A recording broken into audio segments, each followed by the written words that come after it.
আজকে দ্বিতীয় দিন মহিলা সমাবেশ।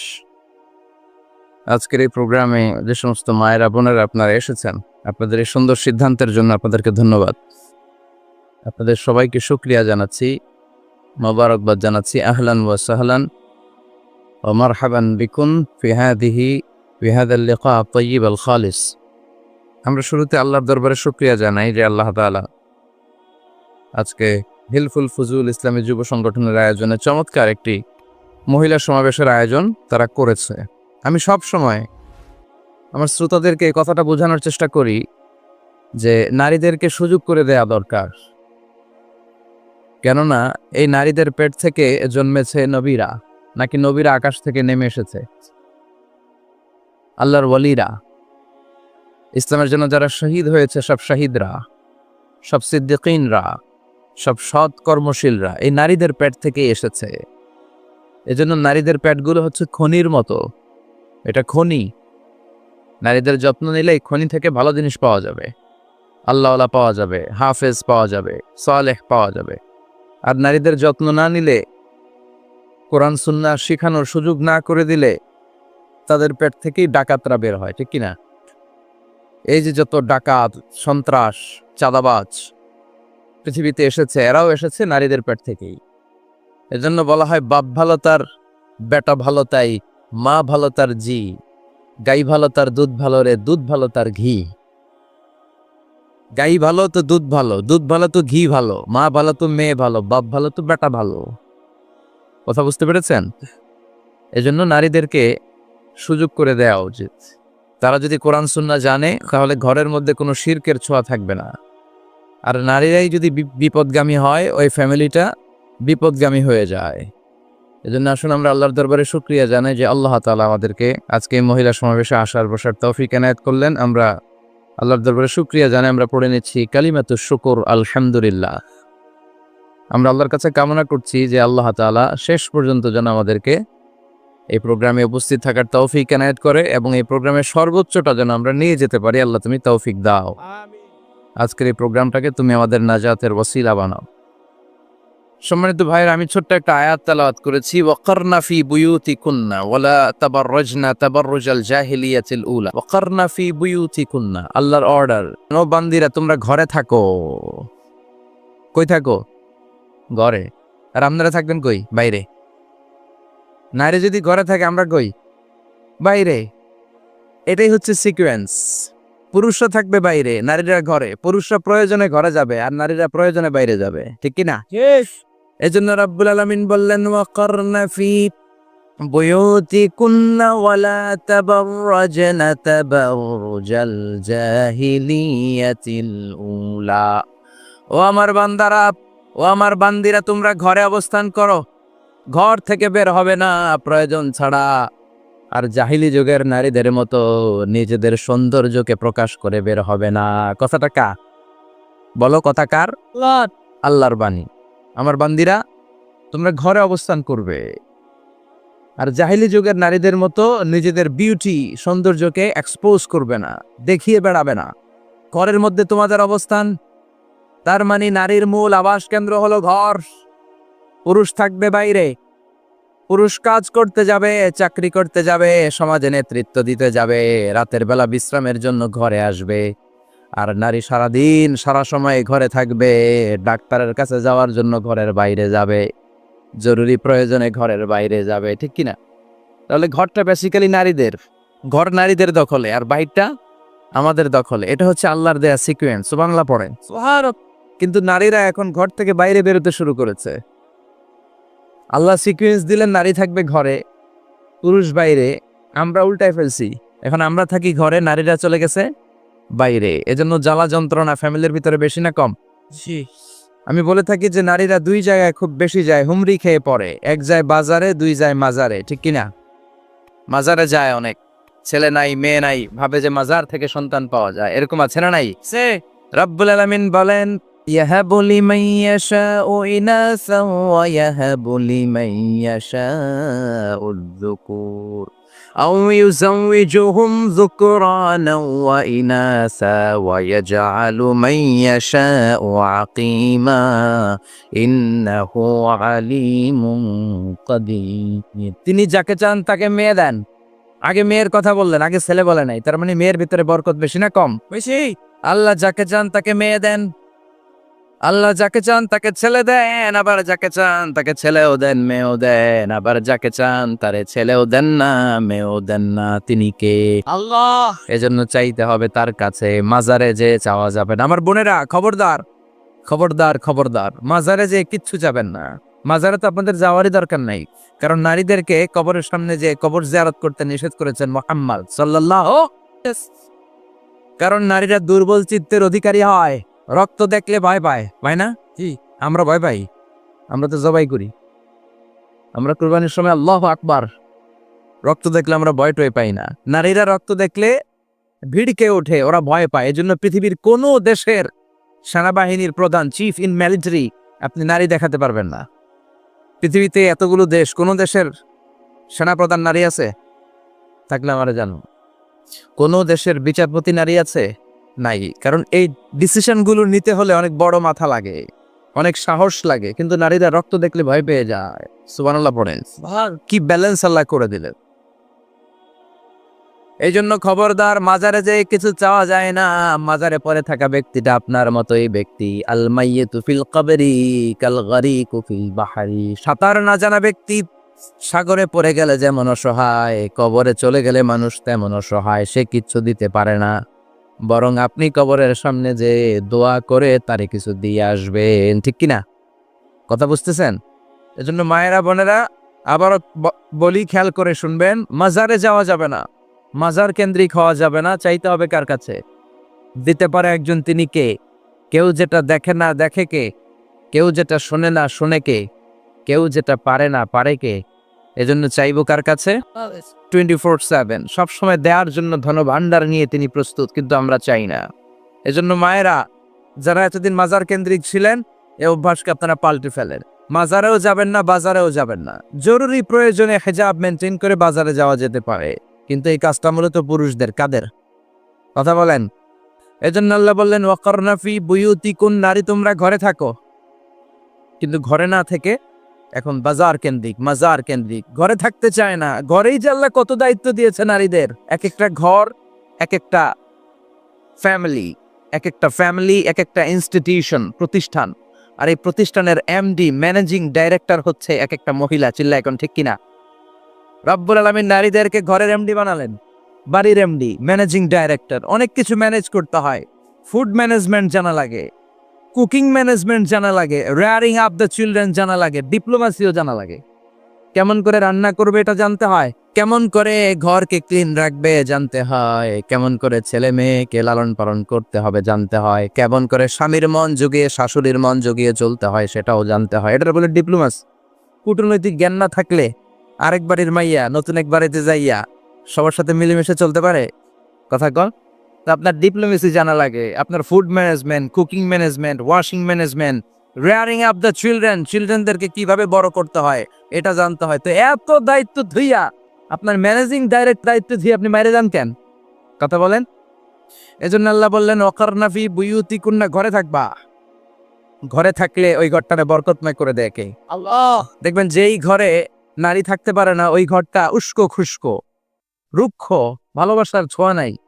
ওই ঘরের মধ্যে মাধুর্যতা নাই, প্রেম নাই, মমতা নাই, সব কেমন যেন অগোছালো। কারণ নারীর হাত পেলে একটা ঘর যেরকম সুন্দর হয়, নারীর হাত না লাগলে ঘরটাকে ওই রকম সুন্দর করে সাজানো যায়।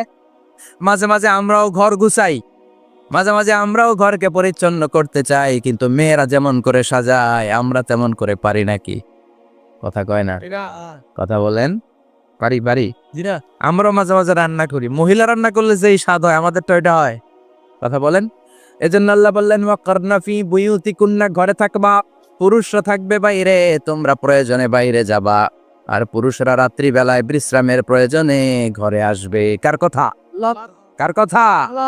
আবার আল্লাহ নারীদেরকে বললেন চোখ নামাও, আমাদেরকেও বললেন চোখ নামাও, তাদেরকেও বললেন চোখ নামাও। ওয়াকুল্লিল মুমিনাতি ইয়াগদুদনা মিন আবসারিহিন, ও নবী নারীদেরকে বলেন তারাও যেন পরপুরুষ দেখলে চোখ নামিয়ে রাখে। ওয়াহফাজনা ফুরুজাহুন্না, তারা যেন তাদের প্রাইভেটসকে হেফাজত করে। ওয়ালা ইউবদিনা জিনাতাহুন্না ইল্লা মা যাহারা মিনহা, দেহের সৌন্দর্য যেন বের না করে দেয়। ওয়ালিয়াদরিবনা বিখুমুরিহিন্না আলা জুয়ুবিহিন্না, আর তাদের বুকের উপরে যেন একটা চাদর নামিয়ে দেয়। সুবহানাল্লাহ। ওড়নাটা যেন উন্নত বক্ষটা তারা ঢেকে রাখে। এখন বুকের উপরে ওড়না থাকে না, ওড়না থাকে গলায়, ঠিক কিনা? অবশ্য এইখানে যে বোনেরা আসছে এদের এই সমস্যা নাই, এরা সবাই বোরকা পরে আসছে। এদের আত্মীয় স্বজনের মধ্যে ঝামেলা থাকতে পারে, তো আপনারা যে পৌঁছে দিবেন। ওড়না থাকবে কোথায়? নারীদের বুকের উপরে ওড়না থাকবে, চাদর থাকবে, গলার মধ্যে ওড়না রাখার জন্য বলা হয় নাই। ওয়ালিয়াদরিবনা বিখুমুরিহিন্না আলা জুয়ুবিহিন্না, বুকের উপরে রাখো, নিজেকে ঢেকে রাখো, হেজাব করো। হেজাব করলে নারীর মর্যাদা বাড়িয়ে দেয় কে? সম্মানিত বোনেরা, নারী স্বাধীনতার কথা যারা বলে টেলিভিশনে, এগুলো শুনে আপনারা ভড়কে যাবেন না, এগুলো শুনে আপনারা পাগল হবেন না। মনে রাখবেন, হেজাব আপনার অধিকার, হেজাব নারীর অধিকার, এটা নারীর সৌন্দর্যের প্রতীক। হেজাব নারীর আভিজাত্যের প্রতীক। হেজাব নারীর সৌন্দর্যের প্রতীক, আভিজাত্যের প্রতীক, তার রূপের প্রতীক। এটা তার অধিকার। চিৎকার করে বলেন ঠিক কিনা? কেমন করে হেজাব দেহ থেকে সরাতে হয়, কেমন করে দেহ থেকে কাপড় নামানো যায়, এটা হইল শয়তানের মিশন। এটা কি? শয়তান যখন নিষিদ্ধ ফল সাইয়েদনা আদম আর হাওয়া আলাইহিস সালামকে খাইয়ে দিল, সাথে সাথে জান্নাতের কাপড় পড়ে গেল। জান্নাতেও কাপড় খুলে দিল, দুনিয়াতেও খোলে, ঠিক কিনা? শয়তানের মিশনই এইটা। কাপড় যত কমানো যায়, কাপড় যত কমানো যায়। এজন্য খবরদার, আপনারা অনেক সম্মানিতা। খেয়াল রাখবেন, পৃথিবীতে যে জিনিসের মর্যাদা যত বেশি, সম্মান যত বেশি, যেটা যত বেশি দামি, ওইটা তত বেশি প্যাকেটের ভিতরে থাকে, ঠিক কিনা? ঝিনুকের ভেতরে থাকে মতি, মতি খোলা থাকে না। স্বর্ণ অলংকার, স্বর্ণের দোকানে যখন যাবেন দেখবেন শাটারের সামনে এত বড় বড় তালা, অন্য দোকানে এত মোটা তালা নাই। আবার যেখানে গ্লাস ফিটিং করা স্বর্ণ রাখা হয়, ওইখানেও কয়েকটা লকার সিস্টেম আছে না নাই? ঘরে যখন আমরা অর্নামেন্টস রাখি, গহনা রাখি, ঘরের সবচেয়ে গোপন কক্ষের ভেতরে, গোপন আলমারির ভেতরে, গোপন সিন্ধুকের গোপন ড্রয়ারের ভেতরে কয়েকটা তালা মেরে স্বর্ণ রাখি। জোরে কোন ঠিক কিনা? 50,000 টাকার বান্ডিল নিয়ে যখন রাস্তায় বেরোই, কেউ হাতে নিয়ে বেরোয় না, এমনি দেখায় দেখা যায় না। এই যে দেখ, 50,000। কখনো কাউরে 1,000 টাকার নোট, ধরেন এটা 1,000 টাকার নোট, কয় হাজার টাকার নোট, কথা কয় না, 1,000 টাকার নোট। এটা কাউরে দেখবেন যে 1,000 টাকার নোটটারে এইভাবে কইরা এদিকে অর্ধেক আর এইভাবে এইভাবে রেখে রাস্তায় হাঁটতেছে। কোনো পাগলও হাঁটবে? কোনো পাগলও হাঁটে না, কারণ দামি জিনিস। এটার হেজাব লাগবে, এটা নেকাব লাগবে, এটাকে প্যাকেট করতে হবে, এটাকে প্রিজার্ভ করতে হবে। এজন্য যে নারীরা হেজাব করে তারা কোনোদিন ইফটিজিং এর শিকার হয় না। চিল্লায় বলো ঠিক কিনা? হেজাব যারা করে তারা বিপদে পড়ে না, কারণ হেজাব পরলে এক একটা নারীকে জান্নাতের হুর পরীর মতো লাগে, ঠিক কিনা? সম্মানে মাথাটা নিচু হয়ে আসে, তাকাতে গেলেও ভয় লাগে। আল্লাহু আকবার, কি সম্মান আল্লাহ দিলেন! এজন্য আমার মায়েরা বোনেরা, আপনাদের সম্মান রব্বুল আলামিন হেজাবের ভেতরে রেখেছে। হেজাব হচ্ছে আপনার সিকিউরিটি। হেজাব কি? সিকিউরিটি। এটা আল্লাহর দেয়া আপনার জন্য সিকিউরিটি। আপনি আপনার সিকিউরিটিকে নষ্ট করতে পারবেন না। এজন্য ইসলাম বলে, খবরদার, নারী যদি কোনো দূরের জায়গায় সফর করে, দূরের রাস্তায় সফর করে, নারী যেই তো সম্মানিত, একা একা কোনো নারী যেতে পারবে না। সিকিউরিটির দরকার আছে না নাই? বডিগার্ডের দরকার আছে না নাই? কেউ যখন বাংলার জমিন থেকে মক্কায় উমরা করতে যায়, মাহরাম পুরুষ না থাকলে তারে ভিসা দেয় না, কারণ সম্মানিতা, বডিগার্ড লাগবে। জানেন এটা? মাহরাম পুরুষ যদি না থাকে, এই মাহরাম হচ্ছে বডিগার্ড। মাহরাম পুরুষ না থাকলে উমরার ভিসা হয় না, হজের ভিসা হয় না, কারণ লম্বা সফর, আর যে সফর করবে সে সম্মানিতা।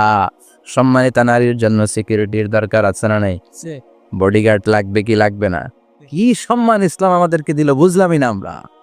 আপনাদেরকে প্রোটেক্ট করার জন্য, আপনাদের সিকিউরিটি এনশিওর করার জন্য আল্লাহ তাআলা হেজাবের বিধান দিয়েছে। চিল্লায় পড়েন সুবহানাল্লাহ, সুবহানাল্লাহ। এজন্য নারীর সম্মান, নারীর মর্যাদা রব্বুল আলামিন হেজাবের ভেতরে দিয়েছে। আবার নারীর মধ্যেও হেজাবের তারতম্য আছে না নাই? যাদের বয়স বেশি তাদের হেজাব কম, যাদের বয়স কম তাদের হেজাব বেশি। সুবহানাল্লাহ। কি ব্যালেন্স। কিন্তু রাস্তায় দেখবেন নানির হাতে হাত মোজা, নানি নাতনি, নানির হাত মোজা আছে, পা মোজা আছে, গায়ে বোরকা আছে দুইটা, সাথে ষোড়শী অষ্টাদশী তরুণী তন্নি যুবতী নাতনিটার বুকের মধ্যে কাপড় নাই, গলায় আছে ওড়না, আছে না নাই?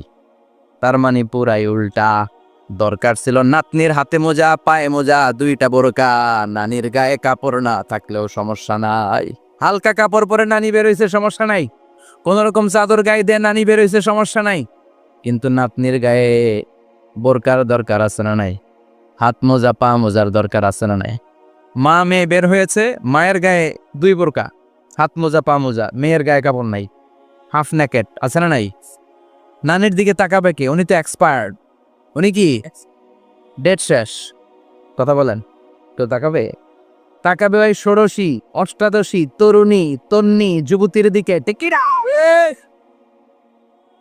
এজন্য ইসলাম বলে খবরদার, হেজাব ছাড়া বের হওয়া যাবে না, নেকাব ছাড়া বের হওয়া যাবে না। বিশ্বনবী বললেন, মা তারাকতু মিন বাদি আদাররা আলার রিজালি মিনান নিসা, আমি চলে যাব কিন্তু আমার পরে আমার পুরুষ উম্মতদের জন্য নারীর চাইতে বড় কোনো ফিতনা আমি রেখে যাই নাই।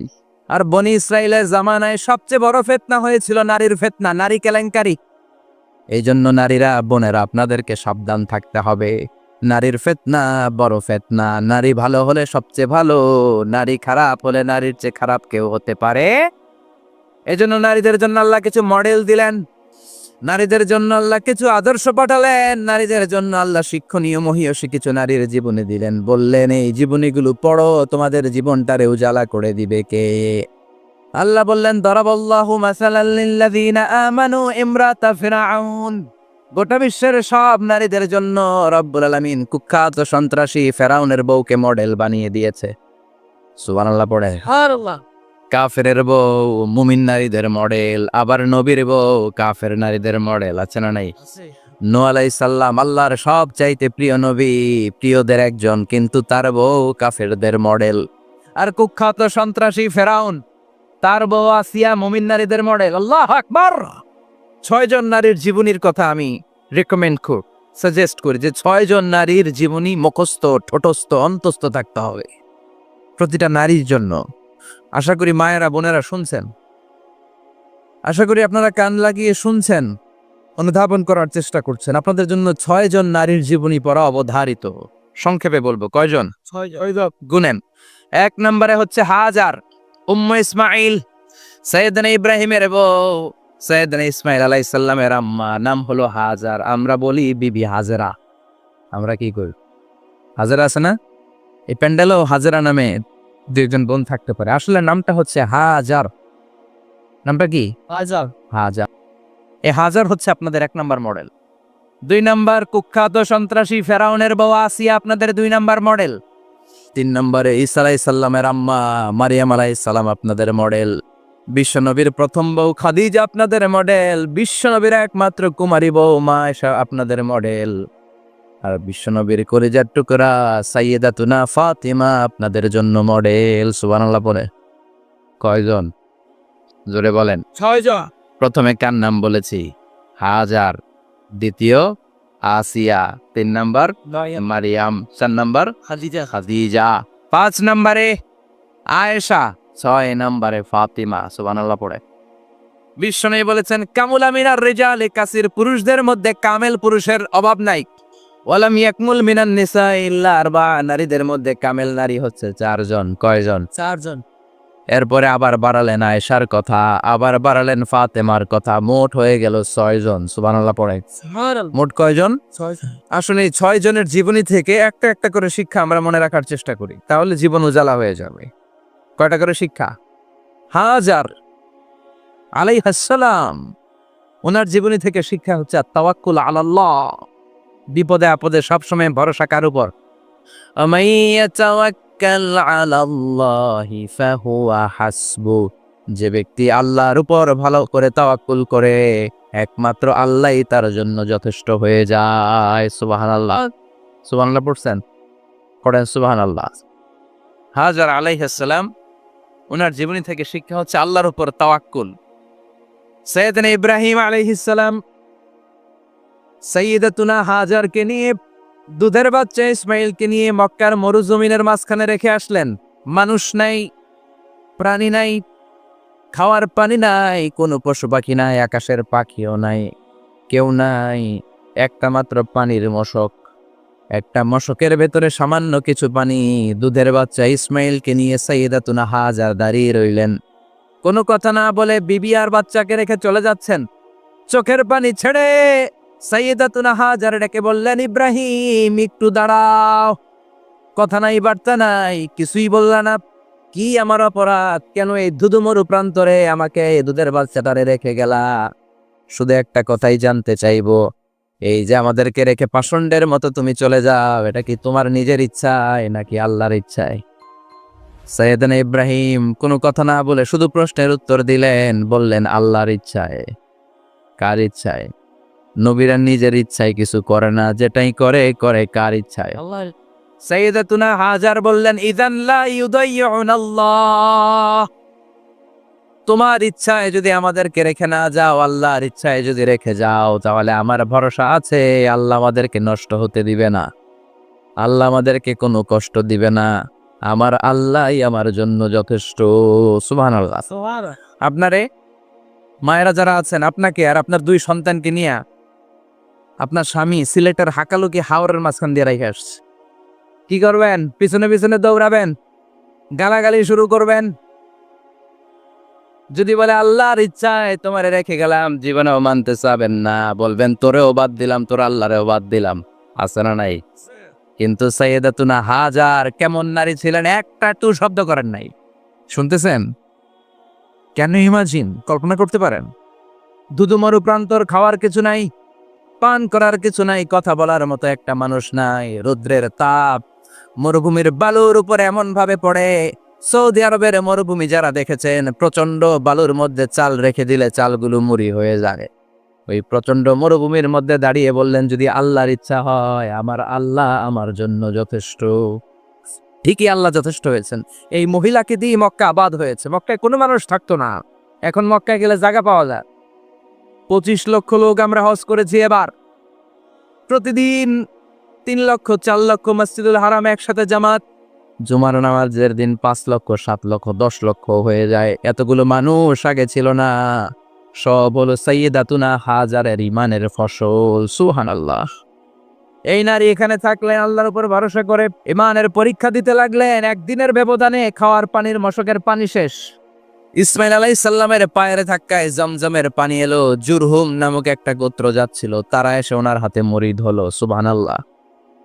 তারা এসে বলল, আমাদেরকে শুধু জমজমের পানি খেতে দেন, আপনি যা বলবেন সব আমরা মেনে নিলাম। শুরু হলো মক্কার আবাদ। হাজার হাজার মানুষ বাড়তে শুরু করলো, মক্কা শহরের এক্সপানশন হলো। গোটা বিশ্ব থেকে লক্ষ লক্ষ মানুষ এখন মক্কার দিকে ছুটে চিল্লায় বলেন, ঠিক কি? এজন্য আমার মায়েরা অনেক লম্বা জীবনী। তার একটা ঘটনাই বললাম, সাইয়্যিদাতুনা হাজার, ওনার জীবনী থেকে আমার মায়েদের বোনেদের জন্য শিক্ষা। তাওয়াক্কুল আলাল্লাহ। বাঁচি আর মরি, সুস্থ থাকি আর অসুস্থ থাকি, বিপদে থাকি আর যেই কোনো সমস্যায় থাকি না কেন, ভরসা করতে হবে একজনের উপর। তিনি কে? আল্লাহর উপর যে ভরসার মতো ভরসা করতে জানে, আমার আল্লাহই তার জন্য যথেষ্ট। ঠিক কিনা? তাহলে হাজার থেকে আমার বন্ধুদের জন্য শিক্ষা হচ্ছে, তাওয়াক্কুল করব আমরা কার উপরে? ভরসা রাখবো কার উপর? সবসময় আত-তাওয়াক্কুল আলাল্লাহ, আল্লাহর উপর ভরসা করতে হবে আমার মায়েরা, আমার বোনেরা। 2 নম্বরে বলেছি কার কথা?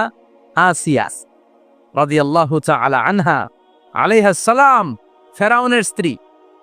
এই মহিলা অনেক দামি মহিলা, মুসা আলাইহিস সালামের পালক মা। সুবহানাল্লাহ পড়েন। আর নিজের সন্তান ছিল না, সাইয়েদনা মুসা আলাইহিস সালামকে লালন পালন করেছেন। গোপনে গোপনে মুসা আলাইহিস সালামের উপর ঈমান এনেছেন। গোপনে গোপনে রাত্রিবেলা তাহাজ্জুদ পড়ে চোখের পানি ছেড়ে চাইতেন কার কাছে? ফেরাউনের বউ আর ফেরাউনের ফিনান্স মিনিস্টার, অর্থমন্ত্রীর বউ, 2 জন লুকিয়ে কালিমা পড়ে মুসলমান। ফেরাউন কিছু জানে না। সুবহানাল্লাহ। কি আল্লাহর খেলা! ফেরাউন লক্ষ লক্ষ বনী ইসরাইলের ছোট্ট বাচ্চাকে জবাই করেছে একটা বাচ্চাকে ঠেকানোর জন্য। নাম কি? মুসা।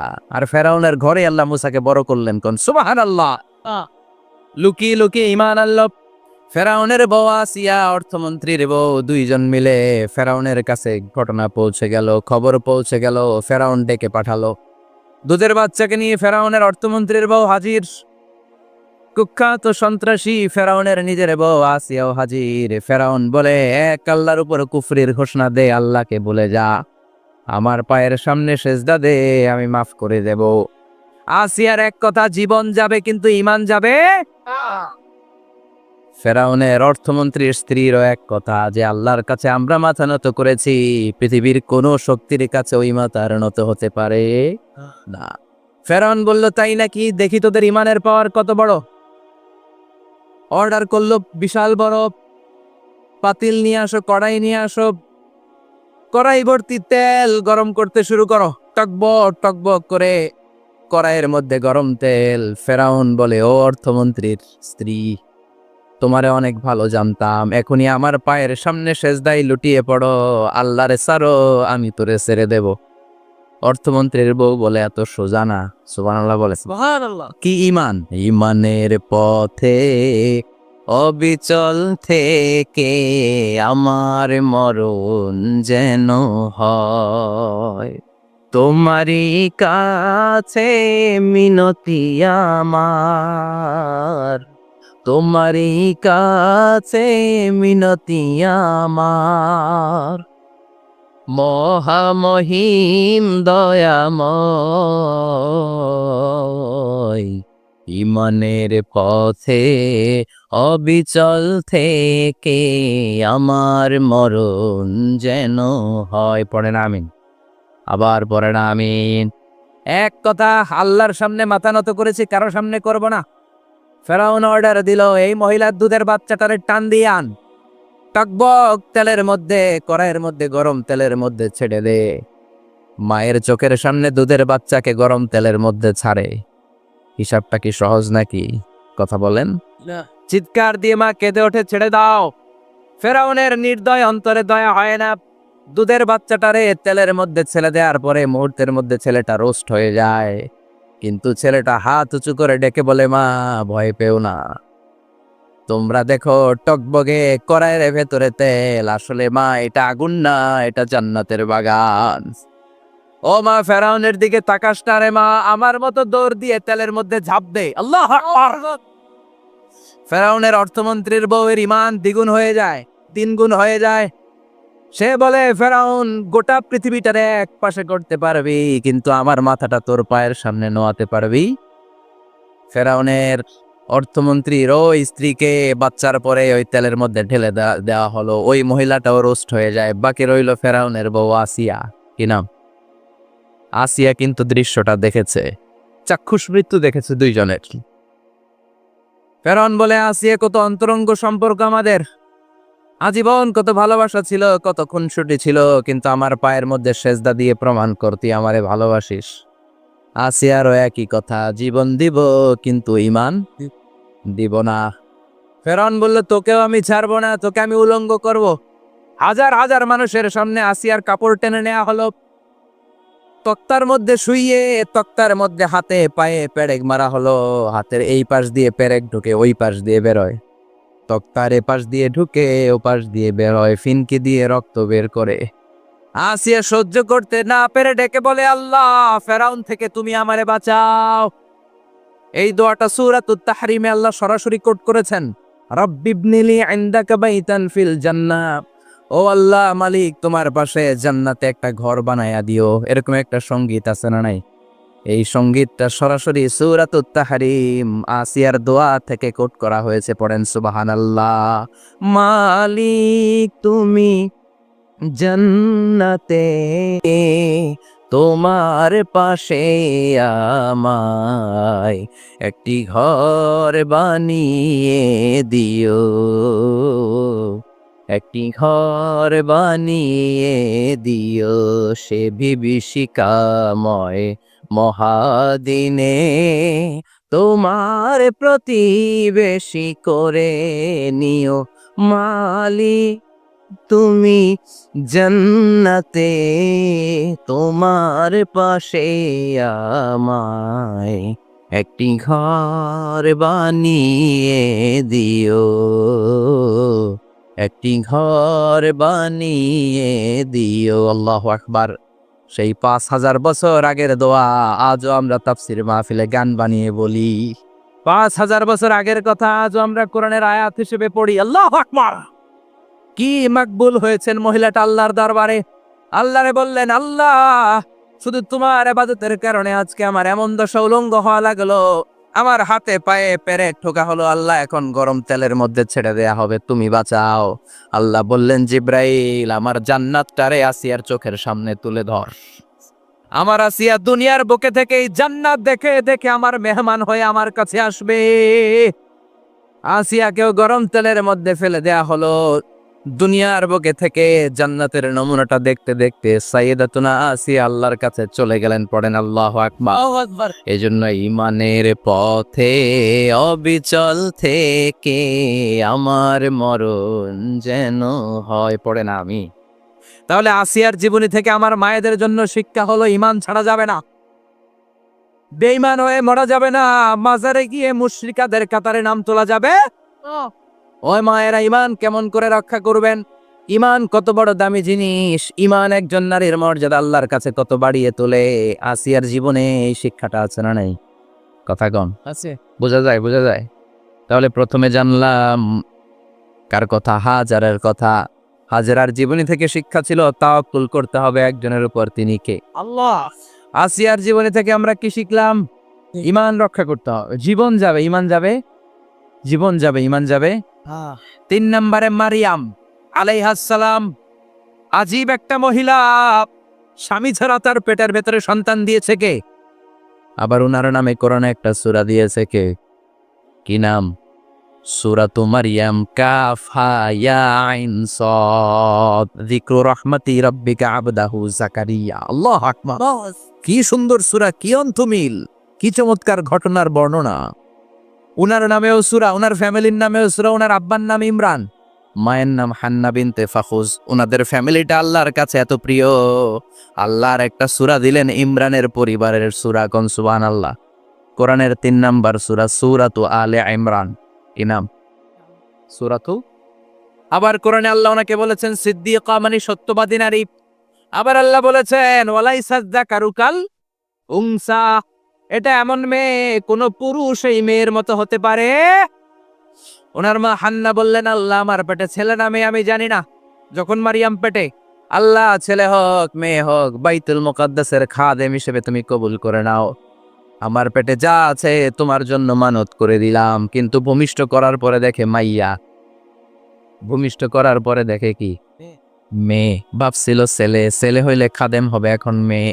আল্লাহ বলে চিন্তা করো না, সাধারণ মেয়ে না। ওয়ালাইসা যাকারু কাল উনসা, এটা এমন মেয়ে কোন ছেলেরাও এই মেয়ের মতো হতে পারে। এই মেয়েকে দিয়ে দেওয়া হলো Baitul Maqdas, one of the major 3 mosques in Islam. ইসলামের সর্বশ্রেষ্ঠ 3টা মসজিদের একটা। এই বাইতুল মুকাদ্দাসের খাদেমা ছিল উনি। মসজিদ ক্লিন করতো আর ইবাদত করতো, ইবাদতে মশগুল হয়ে থাকতো, পাগল পাড়া হয়ে থাকতো, চক্ষু বন্ধ করে আল্লাহর কথা স্মরণ করত। মর্যাদা আল্লাহ এত বাড়িয়ে দিলেন, আনসিজনাল যত জান্নাতি ফল সব সামনে এসে হাজির হয়ে যেত। ওনার খালু জাকারিয়া এসে বলতেন, আন্না লাকে হাদা, ও মারিয়াম এই ফল তো এই সিজনে ফিলিস্তিনে নাই, পাইলা কই? তিনি বলতেন, হুয়া মিন ইনদিল্লাহ, রব্বুল আলামিন জান্নাত থেকে ফলের ব্যবস্থা করেছে। কোরআন সাক্ষী, আন্না লাকে হাদা, কোত্থেকে এই ফ্রুট পাইলা? আনসিজনাল, এটা তো এখানে নাই। উনি বললেন, হুয়া মিন ইনদিল্লাহ, ইন্নাল্লাহা ইয়ারযুকু মান ইয়াশাউ বিগাইরি হিসাব, আল্লাহ এরকম যারে চায় বিগাইরি হিসাব রিজিক দিয়ে থাকে। সুবহানাল্লাহ বলেন। সব সময় আল্লাহর ইবাদত, সব সময় তাহাজ্জুদ, সব সময় জিকির করতেন, লা ইলাহা ইল্লাল্লাহু মুহাম্মাদুর রাসূলুল্লাহ। ওনার পুরো জীবনের কোন মুহূর্ত আল্লাহর জিকির থেকে খালি যায় নাই, সব সময় ইবাদতে মশগুল, সব সময় কি? তার মানে মারিয়ামের জীবনী থেকে আমাদের শিক্ষা, আমার মায়েরা বোনেরা ইবাদতে মশগুল থাকতে হবে। কিন্তু দুর্ভাগ্যজনক হলেও সত্যি, আমার বোনেরা জি বাংলা নিয়ে মশগুল থাকে। ওনারা মশগুল থাকে ঠিকই, তবে ইবাদত নিয়ে না। কি নিয়ে? কথা কন। জি বাংলা কি এখনো দেশে চলে? স্টার জলসা এগুলো চলে, কিরণমালা এই সিরিয়ালগুলো চলে। নতুন সিরিয়াল আসছে, নাম কত কয়েকটা, ওয়াজ মাহফিলে বলা লাগবে আমাদের। কি নাম, কি চলে এখন জানো না তুমি? সর্বনাশ, পাগলের মতো মহিলাগুলো বসে থাকে, রাতে দেখতে না পারলে সকালে কাজা কাফার আদায় করে, আছে না নাই? কাজা আদায় করে ফেলে সকালে। খবরদার, জি বাংলা স্টার জলসা হিন্দি মুভি নিয়ে মশগুল থাকা যাবে না আমার বোনেরা। আপনিই পারেন আপনার ফ্যামিলিটারে জান্নাতে ফ্যামিলি বানাতে, আপনিই পারেন পরিবারটারে শান্তিময় করতে। নারী ভালো তো পরিবার ভালো। এজন্য মারিয়াম আলাইহিস সালামের জীবনী থেকে আমার বোনদের জন্য শিক্ষা। ঘরের সব কাজ শেষে অবসর যেই সময়টা পাবো, ইবাদতে মশগুল হয়ে যাব, ঠিক কিনা? ইবাদতে মশগুল থাকার দরকার আছে না নাই? তাহলে মারিয়ামের মতো আপনাদের মর্যাদাও বাড়িয়ে দিবে কে? কয়জনের জীবনী গেল, আর বাকি কয়জন শুনবেন? কষ্ট হচ্ছে। এরপরে বিশ্বনবীর প্রথম বউ খাদিজা। কি সুন্দর নাম, খাদিজা বললে ভাল লাগে না? প্রথম নারী যিনি কালিমা পড়ে ইসলাম ধর্ম গ্রহণ করেছেন, আমাদের আম্মা জান। বিশ্বনবীর প্রথম বউ, 25 বছর বিশ্বনবীর সাথে সংসার করেছেন, 3 বছর বিশ্বনবীর সাথে জেল খেটেছেন, শিয়াবে আবি তালেবে। কেমন বউ, জামাইও জেলখানায়, বউ জেলখানায়। বিশ্বনবীর সবগুলো বাচ্চা সন্তান ছেলে মেয়ে এই মহিলার গর্ভ থেকে এসেছে, একজন ছাড়া, ইব্রাহিম। ইব্রাহিম বিশ্বনবীর আরেক বউ মারিয়ার গর্ভে এসেছে, বাকি সব খাদিজার গর্ভে। যে আমরা ফাতেমা, বিশ্বনবীর কন্যার নাম কি? তো ফাতেমার মায়ের নাম কি? খাদিজা। সুবহানাল্লাহ। ফাতেমা, রোকাইয়া, উম্মে কুলসুম, জায়নাব, এই 4 জনের মাই খাদিজা। আবার আব্দুল্লাহ, কাসেম, এদের মায়ের নামও খাদিজা। বিশ্বনবীর সব সন্তান এসেছে খাদিজার পেট থেকে। বরকত বেশি না কম? বিশ্বনবী ভয় পেলে খাদিজার কাছে গেলে ভয় কেটে যেত, সাহস যোগাতেন, শেল্টার দিতেন, ছাতার মতো মাথার উপরে দাঁড়িয়ে থাকতেন। আল্লাহু আকবার। বিশ্বনবী বলতেন, রুজিক তো হুব্বাহা, খাদিজার ভালোবাসা আমার অন্তরে আল্লাহ রিজিক হিসেবে দিয়েছে। আবার বিশ্বনবী বলতেন, আল্লাহ যেই কিয়ামতের দিন বন্ধু বন্ধুরে চিনবে না, ভাই ভাইরে চিনবে না, কেউ কাউরে চিনবে না, ওই কঠিন দিনে আমি আমার খাদিজারে যেন ভুলে না যাই, আমার খাদিজারে যেন দেখা মাত্রই চিনতে পারি এটা আমার খাদিজা।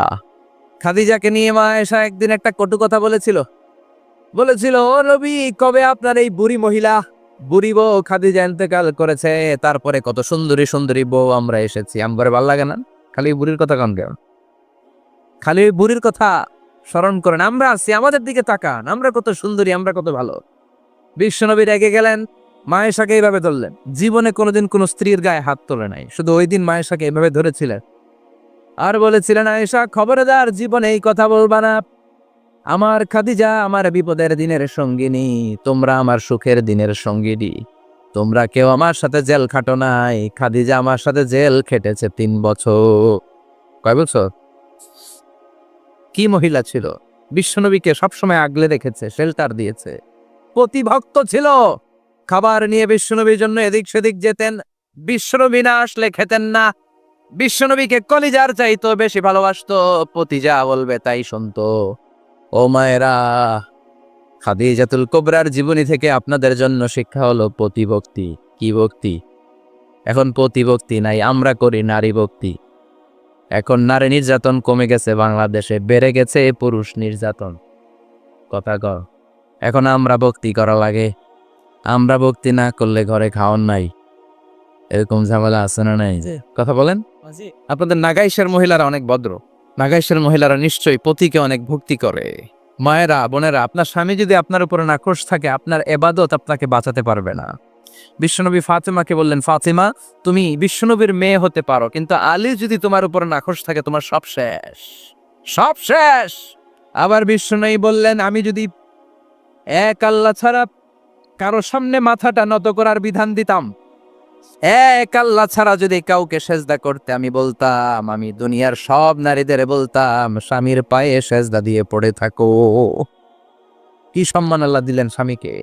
আপনার জান্নাত আপনার স্বামীর ভেতরেই। স্বামীকে সন্তুষ্ট করেন, স্বামীর আনুগত্য করেন, দেখবেন ফ্যামিলিটা সুন্দর হবে। আর স্বামীরা স্ত্রীদেরকে ভালোবাসেন, স্ত্রীদেরকে ভালোবাসার গল্প শোনাবেন, দামি দামি শাড়ি কিনে দিবেন, তার স্ত্রীর সাথে প্রেম নিবেদন করেন, ভালোবাসা নিবেদন করেন, সংসারটারে শান্তিপূর্ণ করে দিবে কে? তার মানে খাদিজাতুল কুবরার জীবনে থেকে শিক্ষা কি? বললা গেছি কি শিক্ষা? প্রতিভক্তি। কি ভক্তি? স্বামীকে ভক্তি করা লাগবে, তা না হলে জান্নাত নাই। এরপরে বিশ্বনবীর একমাত্র কুমারী বউ নাম কি? আয়েশা। বিশ্বনবী বললেন উরিতু কি ফিল মানামি সালাসা লায়াল। আয়েশা, বিয়ের আগে তোরে কিন্তু আমি 3বার স্বপ্নে দেখছিলাম। সুবহানাল্লাহ কইবেন না? সুবহানাল্লাহ। বড্ড খুশি হয়ে গেলেন আয়েশা। এরপরে বললেন 3বার স্বপ্ন দেখার পরে তোমার ব্যাপারে মনের মধ্যে কেমন কেমন যেন ভালো লাগে। তারপরে একটা ছোট্ট কাগজের মধ্যে, জান্নাতি কাগজ, রেশমি কাপড়ের মধ্যে তোমার চেহারাটা এনে জিব্রাইল বললেন দেখেন নবী কেমন লাগে। আমি কইলাম ভালো লাগে। কার মেয়ে? আপনার বন্ধু আবু বকরের মেয়ে, বিয়ে করবেন নাকি? বিশ্বনবী বললেন ও জিব্রাইল, তুমি যদি ঘটক হও, আল্লাহ যদি হয় কাজী, আমি মোহাম্মদ বিয়েতে রাজি। সুবহানাল্লাহ। সুবহানাল্লাহ পড়েন। বিয়ে হয়ে গেল, কিন্তু ঘরে দামি ফার্নিচার নাই, টাকা পয়সাও তেমন নাই, কিন্তু আছে খালি সুখ। আছে কি? যেটা টাকা দিয়ে কেনা যায়, টাকা দিয়ে বাড়ি কেনা যায়, গাড়ি কেনা যায়, সুখ কেনা যায় নাকি? টাকা দিয়ে বিছানা কিনা যায়, বালিশ কিনা যায়, ঘুম কিনা যায় নাকি? কথা বলেন। এজন্য সুখ দেয়ার মালিককে। দোকানে সুখ পাওয়া যায়, নাগাইশ বাজারে তো সুখ বেছে না, বেচতে নিয়ে যেতাম আজকে গাড়িতে করে। সুখ বেছে? কথা কন। সুখ পাওয়া যায় না। সুখ দেয়ার মালিক একজন, তিনি কে? আল্লাহ। মা এসে একমাত্র কুমারী বউ, আদর করে তিনি ডাকতেন হুমায়রা, আবার মাঝে মাঝে ডাকতেন ইয়া আইশু। আয়েশা না, আয়েশু, সংক্ষেপ। এত ভালোবাসতেন মা আয়েশাকে। মা আয়েশা গ্লাসের যেই জায়গা দিয়ে পানি খেতেন, বিশ্বনবী ওই জায়গায় মুখ লাগিয়ে পানি খেত। মা আয়েশা গোশতকে হাড্ডি ফেলে দিলে বিশ্বনবী ওই হাড্ডিটা নিয়ে চষতে শুরু করে দিত। সুবহানাল্লাহ। এক বালতি থেকে পানি নিয়ে দুইজনে গোসল করত। আবার বিশ্বনবী মাঝে মাঝে বায়না ধরতো, মাঝে মাঝে রাগও করত। সুবহানাল্লাহ কোন। স্বামী স্ত্রীর মধ্যে একটু রাগ আছে না নাই? আছে। রাগ থাকলে ওইটারে আবার ভালোবাসায় পরিণত করে দেয় কে? রাগ না থাকলে ভালোবাসা তো ভালোবাসাই নেই।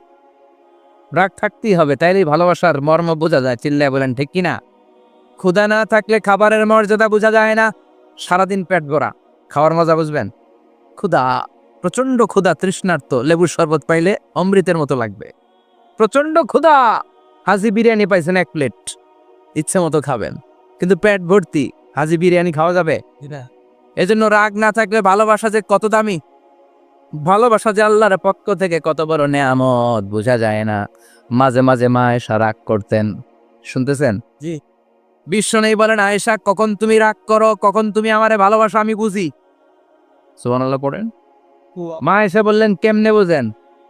বিশ্বনবী বললেন যখন তুমি রাগ করো তখন নামাজের পরে দোয়ার মধ্যে বলো, ও ইব্রাহিম আলাইহিস সালামের আল্লাহ, আপনি আমার উপর দয়া করেন। তার মানে তুমি রাগ করে আছো, আমার নাম নাও নাই। আর যখন আমার উপর খুশি থাকো নামাজের পরে দোয়াতে বলো, মুহাম্মদ সাল্লাল্লাহু আলাইহি ওয়াসাল্লামের আল্লাহ, আপনি আমাদের উপর রহমত করে। তার মানে খুশির সময় তুমি আমার নাম নাও, রেগে গেলে অন্য নবী দেয়া দোয়া সাইরা দাও, রেগে গেলে আমার নামটা নাও না। মা এসে বলে নবী গো, আমি তো শুধু নামটাই মুখ দিয়ে নেই না, কিন্তু কলিজা থেকে তো আপনারে বাদ দিতে পারি না। আল্লাহু আকবার। কি ভালোবাসা! মা এসে বলতেন আমি যখন বিশ্বনবীর সাথে শীতের রাতে এক ল্যাপের নিচে ঘুমাতাম, তখনও জিব্রাইল ওহী নাজিল করত। সুবহানাল্লাহ নাই? সুবহানাল্লাহ। কোন স্ত্রীর সাথে অন্তরঙ্গ বসবাসের সময় কোরআনের ওহী নাজিল হতো না। একমাত্র মা আয়েশার সাথে যখন এক বিছানার এক ল্যাপের নিচে দুইজন শুয়ে আছে, কোরআনের আয়াত নাজিল করছে কে?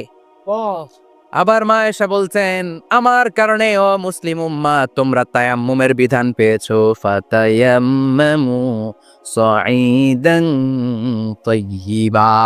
মা আয়েশা একটা যুদ্ধে গিয়েছিলেন, যুদ্ধ থেকে ফেরার পথে মা আয়েশার গলার লকেট নাই।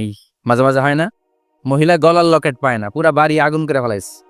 লকেট নাই, লয়ে গেল রে, নিয়ে গেল রে, হারাইলাম রে। মা আয়েশার লকেট নাই।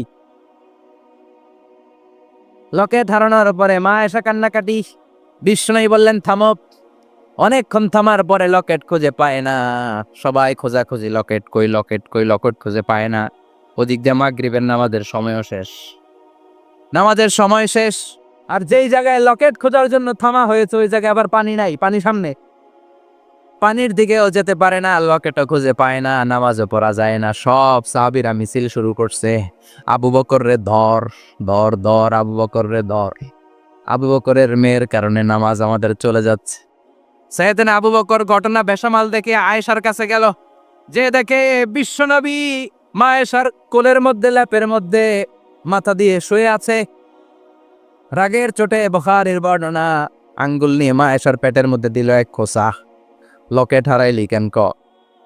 তোর জন্য বাইরে মিছিল চলে, তোর জন্য বাইরে সব সাহাবারা বলে নামাজ পড়তে হবে, সময় নাই। ও আবু বকর, আপনার মেয়ের কারণে এই কাণ্ড। খসরা মানে কুমর।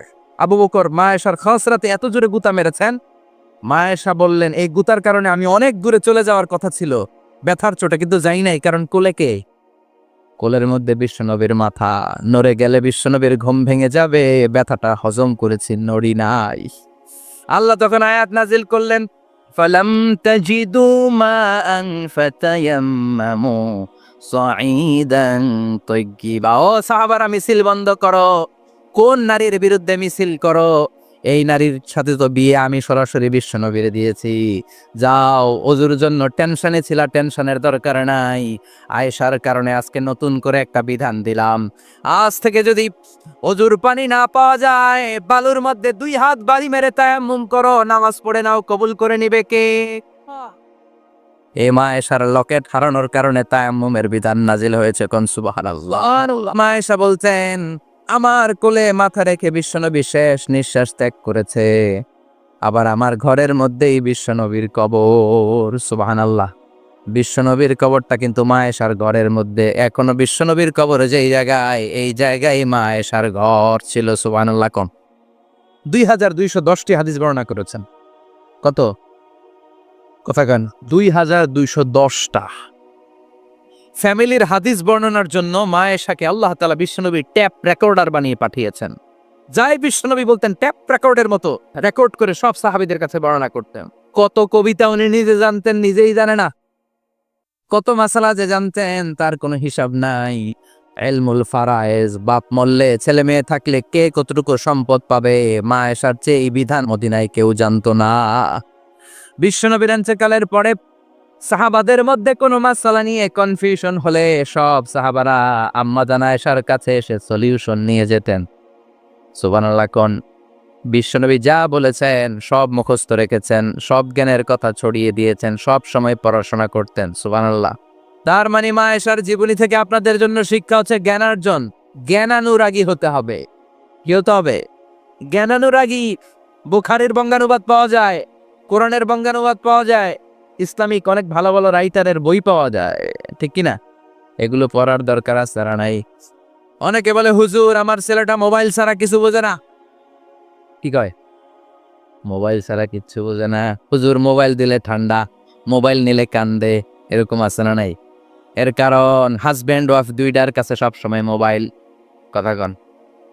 বাবার কাছেও মোবাইল, মায়ের কাছেও মোবাইল, তো ছেলে মোবাইলের জন্য কাঁদবে না তো কি করবে? বাবার হাতেও যদি বই থাকে, মায়ের হাতেও যদি বই থাকে, ছেলে মোবাইল চাবে নাকি? ছেলেও চাবে বই, ছেলে চাবে কি? কথা বুঝতে পেরেছেন? এই জন্য জ্ঞান অনুরাগী হতে হবে মা আয়েশার মতো। মা আয়েশা 2210টা হাদিস মুখস্থ করেছে, আপনি কয়টা করছেন? উনি পারলে আপনি পারবেন না কেন? মায়েরা শুনতেছেন তো? আশা করি আপনারা শুনতেছেন। তাহলে মা আয়েশার জীবনী থেকে আমরা শিক্ষা পেলাম জ্ঞান চর্চা করতে হবে। সর্বশেষ কোন নারী? কথা কন। ফাতিমা রাদিয়াল্লাহু তাআলা আনহা, বিশ্বনবীর কলিজার টুকরা। চাচাতো ভাই আলীর সাথে বিয়ে হলো। আলী যখন প্রস্তাব দিল, ফাতেমার কাছে যে বলে, ও ফাতেমা রাজি আছো কিনা? চুপচাপ, কথা কয় না। বিশ্বনবী বুঝলেন রাজি, দুইজনকে বিয়ে পড়িয়ে দিলেন। বিয়ে পড়িয়ে দুইজনকে দাঁড় করিয়ে দিয়ে বিশ্বনবী অজু করলেন। অজু করার পরে সামান্য কিছু অজুর পানি ছিল আলীর মাথার মধ্যে ছিটিয়ে দিলেন, বরকতের পানি। সুবহানাল্লাহ কইবেন না? সুবহানাল্লাহ। অজু করে সাইয়েদনা আলীর মাথার মধ্যে ছিটিয়ে দিলেন আর দোয়া করে দিলেন, বারাকাল্লাহু লাকুমা ওয়া বারাকা আলাইকুমা ওয়া জামাআ বাইনাকুমা ফি খাইর। আল্লাহ তোমাদের দুইজনকে বরকত দিয়ে দাম্পত্য জীবন শুরু করার তৌফিক দান করু। আবার দোয়া করলেন, আল্লাহুম্মা বারিক লাহুমা ফি বিনাইহিমা, ওদের সম্পর্কে বরকত দেন। ওয়া নাসালিহিমা শিবলিহিমা, ওদের গর্ভে যে সন্তান আসবে এগুলোর শ্রেষ্ঠ সন্তান বানান। 1 বছরের ব্যবধানে ঘরটাকে আলোকিত করে প্রথম সন্তানের জন্ম হাসান। সুবহানাল্লাহ। হাসান রে বিশ্বনবী এত আদর করেছেন, বিশ্বনবীর কাছ থেকে এত আদর কেউ কোনোদিন পায় নাই। হাসান রে বিশ্বনবী ডাকতেন লুকা। বুখারীর বর্ণনা, শব্দটা কি? লুকা। লুকা মানে পিচ্ছি। ছোট বাচ্চাদেরকে আপনারা কি কন? আরে পিচ্ছি তো আমি কইছি, আপনারা কি কন? নাগাইছে কি বলেন? বাচ্চা বলেন, বাবু বলেন, আর কিছু কি বলেন? আর আর কিছু নাই। তাহলে যে বাবু পিচ্ছি, হ্যাঁ, এই বাবু পিচ্ছি আরবি হচ্ছে লুকা। বিশ্বনবী ফাতেমার ঘরে এসে বলতেন, আইনা লুকা, পিচ্ছিটা কই রে? আমার হাসান কই, আমার নানা ভাই কই? আর বিশ্বনবীর আওয়াজ শুনলে হাসান এসে বিশ্বনবীর কাঁধে, আল্লাহু আকবার, আল্লাহু আকবার। বিশ্বনবী বলতেন, ফাতেমা আমার কলিজার টুকরা, যে ফাতেমারে কষ্ট দেয় সে আমারে কষ্ট দেয়, ফাতেমারে আনন্দ দেয় মানে আমি বিশ্বনবীরে আনন্দ দেয়। এই ফাতেমা সব সময় পর্দায় থাকতেন, দিনের বেলা বেরোতেন না, সারা দিনে টয়লেট করতেন একবার, সেটাও করতেন রাত্রে, যাতে দিনের বেলা কেউ তারে না দেখে। কি ব্যালেন্স লাইফ, কি ব্যালেন্স লাইফ! রাতে একবার টয়লেটে যাওয়া মানে কি সারাদিন খাওয়া দাওয়া এরকম ব্যালেন্স করে করতেন। কেউ দেখতে পারে নাই ওনারে, কেমন ছিল কেউই জানতো না। এমন ভাবে চলাফেরা করতো, কোনো পুরুষদের সামনে দিয়ে কখনো যেতেন না। এই জন্য এন্তেকালের আগে আলীকে বললেন, আলী, বিশ্বনবীর ওসিয়ত অনুযায়ী কিছুদিন পরে আমি আমার বাবার সাথে সাক্ষাৎ করব। এন্তেকালের সময় বেশি লোক আমার জানাজাতে আসার দরকার নাই, নিজেরা দোয়া করে দিলে চলবে। আর আমার জানাজার খাটিয়ার উপর দিয়ে বিশাল একটা বোরকা দিয়ে দিও। এটার আরবিতে বলে নাউশ। কি বলে? এই প্রথম কোন নারী তার খাটিয়ার উপরে নাউশ ব্যবহার করেছে, জন্য এটাকে বলে সুন্নাতু ফাতিমা, ফাতেমার সুন্নাত। সাইয়েদাতুনা ফাতেমার আগে কেউ জানাজার খাটিয়াতে নাউশ ব্যবহার করে নাই। আল্লাহু আকবার, আল্লাহু আকবার। আলীকে বলে গেলেন, আলী, অল্প কয়েকজন পুরুষ নিয়ে জানাজা দিও, বেশি মানুষের কাছে আমার নিও না। দুনিয়ার বুকে আমি লুকিয়ে লুকিয়ে চলতাম, মরার পরে লুকিয়ে লুকিয়ে আল্লাহর কাছে চলে যেতে চাই, পুরুষদের সামনে আমার নিও না। ও মা, এই ফাতেমার জীবনী থেকে আপনার জন্য শিক্ষা হলো পর্দা। সব সময় পর্দাটা দেহে থাকার দরকার আছে না নাই? রাজি আছেন তো? তাহলে এই 6 জন নারীর জীবনে যদি আমার মায়েরা পরে, আমার মায়েরা বোঝে, ওই মায়েরা বিপদগামী হতে পারে নাকি? হতে পারে। তাহলে 6 জনের আবার রিভাইজ করে চলেন। প্রথমে বললাম কার কথা? হাজার। হাজারের জীবনী থেকে শিক্ষা কি? আল্লাহর উপর তাওয়াক্কুল।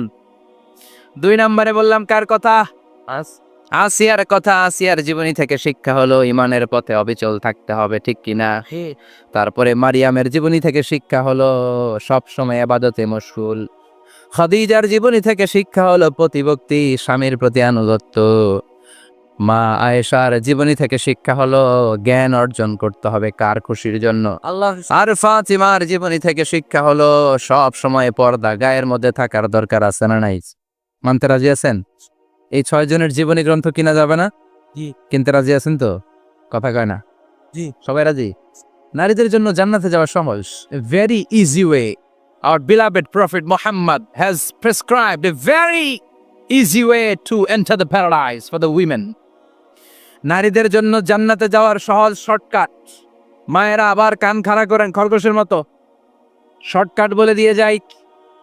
আল মারআতু ইযা সাল্লাত খামসাহা, বিশ্বনবী ফরমান, 4টা কাজ যে নারী দুনিয়ার বুকে করবে, ওই নারীর জন্য জান্নাতের 8টা দরজা খুলে দিবে কে? 1 নম্বর, আল মারআতু ইযা সাল্লাত খামসাহা, 5 ওয়াক্ত নামাজ যে মেয়েরা পড়বে, সামাত শাহরাহা, যারা রমজানের রোজা রাখবে, আতাআত বালাহা, স্বামীর আনুগত্য করবে, হাফিজাত ফুরুজাহা, লজ্জাস্থানের হেফাজত করবে। এই 4টা কাজ যে নারীরা করবে, 8টা জান্নাতের দরজা তাদের জন্য খুলে দিবে কে? আল্লাহ।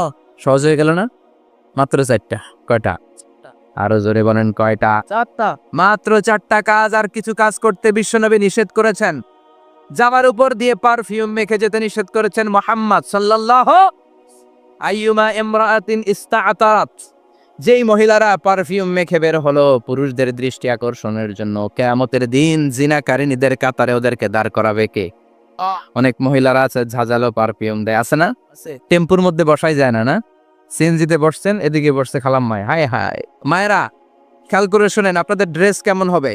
নাম্বার 1, আপনার পুরো দেহটা ঢাকা থাকতে হবে। যে ড্রেস পরবেন you should cover your whole body. শুধু হাতের এই 2 কবজি আর চেহারা খোলা রাখতে পারবেন, তবে চেহারা ঢেকে রাখা উত্তম। একজন মহিলা বোরকা পরছে কিন্তু চেহারা খোলা, তার হেজাব হয় নাই, পর্দা হয় নাই, এটা বলা যাবে, কিন্তু উত্তম হচ্ছে চেহারা ঢেকে রাখা, কারণ চেহারা সৌন্দর্যের রাজধানী। Face is the capital of beauty, ঠিক কিনা? চেহারা দেখলাম তো সব বোঝা গেল, ঠিক কিনা?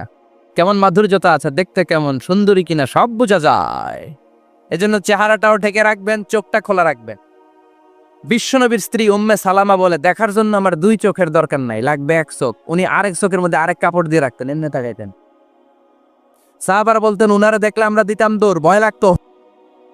চোখ একটা দেখা যায় আর একটা খোলা, ওনারা দেখে আমরা এদিক সেদিক পালিয়ে যেতাম। আবার অনেক মহিলারা পা ঢাকে না, পা কিন্তু পর্দার অন্তর্ভুক্ত। সব সময় মেয়েরা পা মোজা পরে বেরোতে হবে, পা দেখানো যাবে না। হাদিসে এসেছে শুধু হাত এতটুকু, পা কিন্তু পর্দার অন্তর্ভুক্ত। উম্মে সালামা বললেন, ইয়া রাসূলুল্লাহ, আমরা তো হাঁটতে গেলে অনেক সময় পা দেখা যায়। বিষ্ণু বললেন, তাই? তাহলে 1 বিঘত নিচ দিয়ে কাপড় বাড়াও। উম্মে সালামা বললেন, জোরে হাঁটলে তো তারপরও দেখা যাবে। বিষ্ণু বললেন, 1 হাত বাড়াও, ধুলাবালি সহ টানবা, তারপরও পায়ের 1 ইঞ্চি দেখানো যাবে। তাহলে ড্রেস কোডের প্রথম নিয়ম হচ্ছে পুরো দেহ ঢাকবেন। 2 নম্বরের নিয়ম, পোশাক ঢিলে ঢালা হবে না, টাইট ফিটিং। ঢিলে ঢালা আরো জোরে বলেন। আছি আমরা কোন জামানায়, লাজ শরম গেছে হারায়, পাতলা শাড়ির বাহার, পাখি ড্রেস লেহেঙ্গা, পোশাক দেখে নারীর লাজে মরে যাই, হায় হায়। আছি আমরা কোন জামানায়, লাজ শরম গেছে হারায়, ঠিক কিনা? লাজ শরমের বালাই নাই। ঢিলে ঢালা হবে, টাইট ফিটিং হতে পারবে না। মোটা কাপড়ের হবে, যে আমার জুব্বা দেখছেন, আমি মহিলাকে পোশাক পরে ফেলাইছি কিন্তু হারা পড়ে না, এরকম মোটা হবে। মোটা কাপড়, কিচ্ছু দেখা যায় না, বাইনোকুলার দিয়েও দেখা যাবে না। আবার ঢিলে ঢালা আছে না নাই?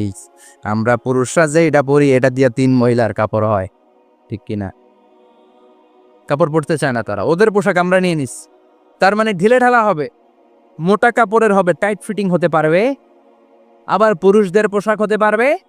এই 4টা নিয়ম মেনে যে যেই ধরনের পোশাক পরেন, চাদর পরেন সমস্যা নাই, শাড়ি পরেন সমস্যা নাই, ব্লাউজ পরলে ফুল হাতা পরবেন সমস্যা নাই, মেক্সি পরলেও সমস্যা নাই, বোরকা পরলেও সমস্যা নাই, কিন্তু পোশাকটা শালীন পোশাক হতে হবে। কি পোশাক?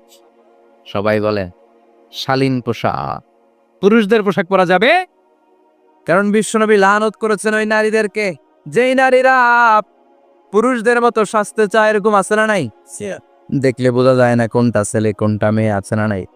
ইসলাম যে মর্যাদা আপনাদেরকে দিয়েছে, আর কেউ দিয়েছে নাকি? ইসলাম বলে প্রথম সন্তান কন্যা সন্তান হলে ঘরের মধ্যে বরকত, আছে না নাই? মিন বারাকাতিল মারআতি তাবকিরুহা বিল ইনাস। একটা মেয়ের মধ্যে বরকত বেশি না কম কেমনে বুঝবেন? তার প্রথম সন্তান যদি মেয়ে হয়, তাহলে বুঝবেন এই মেয়েটা বরকতওয়ালা মেয়ে। এই মেয়ে আপনার জীবনে অনেক কিছু নিয়ে আসবে। সুবহানাল্লাহ করতে পারেন না? কিন্তু অনেক ডাকাইত আছে, মেয়ে হইলে অখুশি হয়, ছেলে হইলে পাড়ার সবারে জিলাপি খাওয়ায়, পাড়ার সবারে মিষ্টি খাওয়ায়, মেয়ে হইলে কিচ্ছু খাওয়ায় না, আছে না নাই? কিন্তু আমরা মেয়ে হলে খুশি হব। কার কার প্রথম সন্তান মেয়ে, হাত তোলেন। হ্যাঁ, অনেকে আছে তো, মাশাআল্লাহ, আপনারা অনেক বরকতময়, আলহামদুলিল্লাহ, হাত নামান। আমারও প্রথম সন্তান মেয়ে, 3টাই মাইয়া। জান্নাত একটা আমার দিয়েন, তার মানে 3 জান্নাতের মালিক। মাশাআল্লাহ, আল্লাহ বাইরে তুমি কবুল করো। তার মানে কোন ঘরে যখন মেয়ে আসে, আল্লাহ বলে ঘরটা বরকতময়। মেয়েটা যখন বড় হতে শুরু করে, মেয়েটা ভাইয়ের জন্য বরকতময়। মেয়ে যখন বিয়ের উপযুক্ত হয়, বাবার জন্য বরকতময়। 2 মেয়ে মানে বাবার 2 জান্নাত, 3 মেয়ে মানে 3 জান্নাত, সুবহানাল্লাহ। আবার যখন স্বামীর কাছে যায়, ইসলাম বলে ওই স্বামী আল্লাহর কাছে সেরা, যেই স্বামী বউয়ের কাছে সেরা। বউ যদি আপনারে ভালো বলে, আপনি আল্লাহর কাছে ভালো। বউ যদি খারাপ বলে, আপনি আল্লাহর কাছে খারাপ। তার মানে ব্যালেন্স করেছে ইসলাম। স্বামীরও আনুগত্য করতে বলেছে, আবার স্বামীকেও বলেছে স্ত্রীকে ভালোবাসতে, ঠিক কিনা? কথা বলেন। এবার আরেকজনের স্ত্রী, ইসলাম বলে তোমার হাত যদি বউয়ের হাতের সাথে মিলাও, 2 হাতের সগীরা গুনাহ মাফ করে কে? স্ত্রীর দিকে যখন তাকাও, তোমার চোখের সগীরা গুনাহ মাফ করে কে? প্রতি মাসে মাসে স্ত্রীর কাপড় চোপড় আর কসমেটিক্স কেনার জন্য যে টাকাটা দাও, এই টাকাটা সদকা হিসেবে কবুল করবে কে? এবার এই মহিলা গর্ভবতী, ইসলাম বলে সন্তান ভূমিষ্ঠ করতে যে যদি কোনো মা ডেলিভারি কেসে হসপিটালে মারা যায়, কিংবা বাসায় মারা যায়, কিয়ামতের দিন ওই মহিলাকে শহীদদের কাতারে দাঁড় করায় দিবে কে? বাচ্চা ভূমিষ্ঠ করতে যে শাহিদা, শহীদদের কাতারে। আর সুন্দর মতো যদি আসে, আল জান্নাতু তাহতা আকদামি উম্মাহাতিকুম, মায়ের পায়ের নিচে সন্তানের বেহেশত আছে না নাই? জোরে বলেন। এজন্য ইসলাম বলে খবরদার, মায়ের মর্যাদা সবচেয়ে বেশি।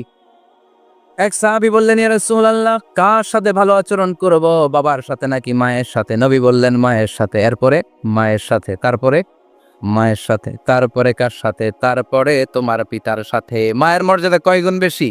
ওগো মা তুমি এই ধরনের শ্রেষ্ঠ নিয়ামত, তোমারই পদতলে রয়েছে জান্নাত। ওগো মা তুমি এই ধরনের শ্রেষ্ঠ নিয়ামত, তোমারই পদতলে রয়েছে জান্নাত। সুবহানাল্লাহ। আমি বলি আমাদের পায়ের নিচে থাকে মোজা, জুতা আর বালু, আর মহিলাদের পায়ের নিচে জান্নাত। এই পৃথিবীটারে 1000 বার বিক্রি করলে জান্নাতের একটা চেয়ারের দাম হবে না। সুবহানাল্লাহ পড়ে। আর যেই জান্নাত মায়ের পায়ের নিচে পড়ে আছে, ওই পায়ের দাম বেশি না কম? বেশি। এজন্য মায়েদের সাথে ভালো আচরণ করতে হবে। ইসলাম নারীকে দিয়েছে ইবাদতের অধিকার। নারীরা যদি মহিলা সমাবেশে যেতে চায়, কোনো পুরুষ বাধা দিতে পারবে? নারী যদি মসজিদে নামাজ পড়তে যেতে চায়, বাধা দিতে পারবে? নাগাই শিখি আছে মহিলাদের নামাজের জায়গা? করেন নাই আপনারা? করেন, আস্তে আস্তে করেন, আস্তে আস্তে করতে হবে। তারা অনেক সময় বাইরে বেরোয়, বাসায় আসতে আসতে নামাজের সময় হয়ে গেছে, কই পড়বে নামাজটা? মসজিদে সুযোগ করে দেন, মসজিদে পড়বে। তবে ঘরে পড়া উত্তম, ঘরে পড়লে বেশি সওয়াব। সুবহানাল্লাহ। তার মানে ইবাদতের অধিকার। ইসলাম নারীকে দিয়েছে শিক্ষার্জনের অধিকার। আপনার ছেলেকে স্কুলে পাঠান, শুধু ছেলেকে নয়, আমরা বলি আপনার ছেলেকেও পাঠান, মেয়েকেও পাঠান, ঠিক কিনা? আপনার ছেলেকে মাদ্রাসায় পাঠান, মেয়েকেও পাঠান। শিক্ষা সবার জন্য। বিষ্ণু বলেছেন, আল্লিমু বানাতাকুম সূরাতান নূর, তোমরা তোমাদের মেয়েদেরকে সূরা নূর শিখাও। কোন সূরা? কথা কন। ও আমার মায়েরা, আপনাদের জন্য রব্বুল আলামিন সব হকের কথা সূরাতুন নূরে বলেছে। আল্লিমু বানাতাকুম সূরাতান নূর, তোমরা তোমাদের নারীদেরকে সূরাতুন নূর শিক্ষা দাও। ও আমার মায়েরা, আজ থেকে সূরাতুন নূরের অর্থ পড়বেন, তাফসীর পড়বেন, ঘরটারে বরকতময় করে দিবে কে? আপনাদের আছে মহারণার অধিকার। বিয়ে করলে পুরুষ মহারণা পাবে না, দিবে। কিন্তু আমরা এতগুলা টাকা নিয়ে আসি, ডাকাইত আছে না নাই? সারা জীবন মেয়েটারে লালন পালন করলো, একটা মেয়ে হলো একটা বাবার কলিজা। মেয়ে দিয়ে দিল মানে বাবা কলিজা ছিঁড়ে দিল, আর কি চাস? ডাকাত, ফকির কোথাকার। খবরদার, বিয়ের মধ্যে 1 টাকা যদি তুমি যৌতুক খাও, কিয়ামতের দিন আল্লাহ তোমারে ছাড়বে। যৌতুকের সাথে ইসলামের কোনো সম্পর্ক? যৌতুকের সাথে সম্পর্ক? যৌতুক খেলে ডবল গুনাহ। যৌতুক খাওয়া ততটা অপরাধ, কুকুরের গোশত খেলে যত অপরাধ, এর চেয়ে বেশি অপরাধ। কুকুরের গোশত খেলে 1 গুনাহ, হারাম খাওয়ার গুনাহ। যৌতুক খেলে 2 গুনাহ, 1 হারাম খাওয়ার গুনাহ, 2 শ্বশুরবাড়ির উপর জুলুম করার গুনাহ। চিল্লা এখন, ঠিক কিনা? এরপরে ইসলাম নারীকে দিল ভালো আচরণ পাওয়ার অধিকার। ইসলাম নারীকে দিল বাবার সম্পদে উত্তরাধিকারের অধিকার। একজন বাবা ইন্তেকালের আগে ছেলেকে যদ্দূর দিবে, মেয়েকে তার অর্ধেক দিতে হবে। যেরকম, ঠিক কিনা? নাগাইশের বাবারা কি করে? দেয় তো। নাগাইশ এলাকায় কি হয়? ছেলেরে 2 কাটা দিলে মেয়ের 1 কাটা দেয় না? কদ্দূর দেয়? দেয় না। হ্যাঁ, ডাকাই। ওই যে কয় ডাকাই। আবার কই সুবহানাল্লাহ। নাউজুবিল্লাহ কও বেটা। ছেলেকে যদ্দূর দিবেন, মেয়েকে অর্ধেক। ইউসিকুমুল্লাহু ফি আওলাদিকুম লিযযাকারি মিসলু হাযযিল উনসায়াইন। ও আমার বাবারা, সম্পদ হলো হাতের ময়লা, আপনি চলে যাবেন, সম্পদ থেকে যাবে। ছেলেরে যদ্দূর দিবেন, মেয়েরে অর্ধেক। কার কথা মানতে রাজি আছেন তো? একজন প্রশ্ন করেছে যে অনেক মেয়েরা ডিজাইন করা বোরকা পরে, এত ডিজাইন করে যে তাকিয়ে থাকতে মনে চায়। মানে বোরকা পরার কারণে আরো বেশি তাকায় থাকতে মনে আছে, এরকম ঝামেলা আছে না? নাই না। এরকম ঝিলিমিলি বিভিন্ন ধরনের ডিজাইন করা, অতিমাত্রায় ডিজাইন, যেটা মানুষের দৃষ্টি আকর্ষণ করতে পারে, এরকম বোরকা পরা যাবে না। বোরকা হতে হবে ঢিলে ঢালা, বোরকা হতে হবে মোটা কাপড়ের, বোরকা হতে হবে আপনার সেফ গার্ড। ওই বোরকায় যদি আপনার সর্বনাশের কারণ হয়, তাহলে তো এই বোরকা দিয়ে কোনো লাভ নেই। চিল্লা এখন, ঠিক কিনা? আসসালামু আলাইকুম রাহমাতুল্লাহ। হুজুর, দত্তক পালার সুবিধা সম্পর্কে বা লাভ সম্পর্কে কিছু বললে ভালো হতো। দত্তক পালা জায়েজ আছে, ইয়াতিম হিসেবে পালবেন। বিশ্বনবী বলতেন, আনা ওয়া কাফিলুল ইয়াতীমি ইয়াউমাল কিয়ামাতি কাহাতাইন, আমি আর যারা ইয়াতিম পেলেছে তারা দুইজন একসাথে এইভাবে থাকবো। আমি এই রুমে, ইয়াতিমের রক্ষণাবেক্ষণকারী এই রুমে। সুবহানাল্লাহ কও।